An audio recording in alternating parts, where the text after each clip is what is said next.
Assassin's Creed as a franchise has a tendency to be very serious. It's a serious game largely featuring serious characters in serious situations up against serious odds.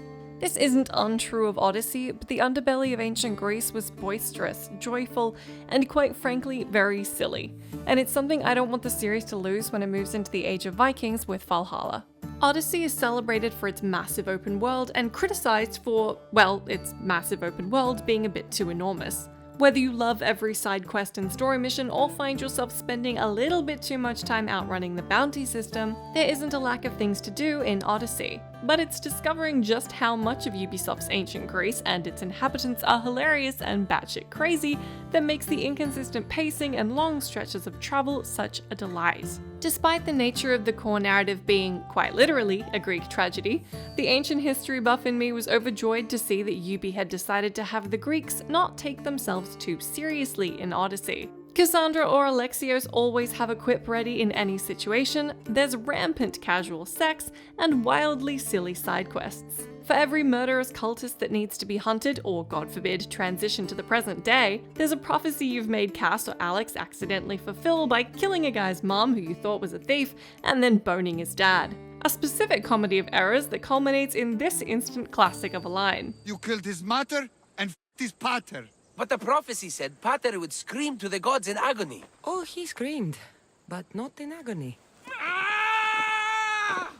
And that's just the tip of the absurd iceberg for Odyssey's quests, which often provide welcome hilarity-riddled detours alongside your efforts to become the biggest and baddest thing sailing the Aegean. One of my favourite multi-stage story quests revolves around the Spartan Olympian Testicles, which is a name I've now said on the internet. You find the athlete drunk and exiled and convince him to return to Elis to compete in the Olympics. The questline requires a bunch of running around, but when you finally arrive at Elis, and this is the part where I tell you I'm going to spoil something so you can skip ahead if you don't want to know what happens, Testicles promptly trips over a bowl of fruit on the dock after trying to hug you, falls into the water, and is immediately eaten by sharks, causing you to have to compete in the Olympics instead. Between boning a new person in every port, Greeks pretending to be minotaurs saying "fear my moo," and a frequent use of the malaka expletive, fun light moments and those that make you genuinely laugh out loud are never too hard to find in Odyssey. It also makes it super easy to empathize with the reactions of Cass or Alex, who are generally found rolling their eyes at the madcap Greeks and saying things like, "I'm gonna start stabbing until someone tells me what's going on."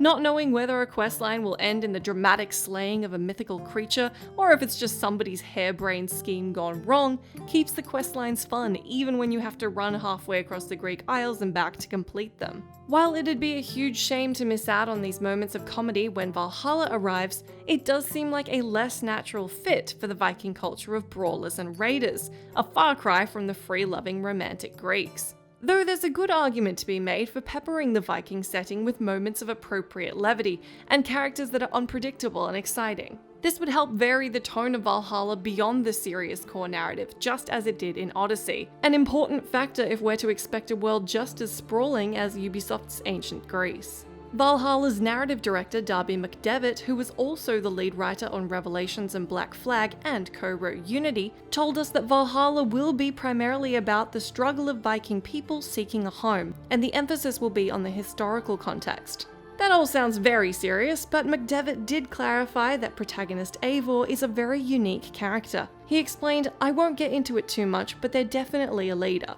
They have a sense of humour, I wouldn't call them wisecracking, but they're not stone-faced. I don't know how to get into it without spoiling too much." We already know we'll have an avian companion again in Valhalla, Layla's story in the modern day will continue, and stealth assassinations will be even more of a focus with the return of one-hit kills and social stealth where you can slip into crowds. These are the things you pretty much always expect Assassin's Creed to get right, but I hope Ubisoft brings a little humour and joy to the stories we encounter in Valhalla as well.